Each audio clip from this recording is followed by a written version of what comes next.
জাপানের কুল উমে, এই দেখুন কি পরিমাণে হয়েছে জানেন তো। এত ভালো লাগে, আমার খেতে ভালো লেগেছে। আমি তো মাখা করেছিলাম, তোমার কেমন লেগেছে খেতে? মোটামুটি মাখা করলে খাওয়া যায়। মাখা করেছিলাম অনেক কিছু দিয়ে, খারাপ লাগছিল না খেতে। শুধু মোটে খাওয়া যাবে না, অত্যাধিক মাত্রায় টক। কিন্তু আমাদের ইন্ডিয়ার কুলই বেস্ট। এই গাছটায় ভরা উমে, লাল হয়ে রয়েছে। এই যে এই জায়গাটা খুব সুন্দর হয়েছে।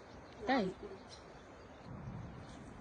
জানি না ভিডিওতে কতটা বোঝা যাবে। হেভি সাইজ, স্ট্যান্ডার্ড সাইজে টক করে বললো পুরো পাকা ডালটায়। এই দেখো আমার গাছ দিয়ে পড়লো ওখান দিয়ে। কি ভালো লাগছে।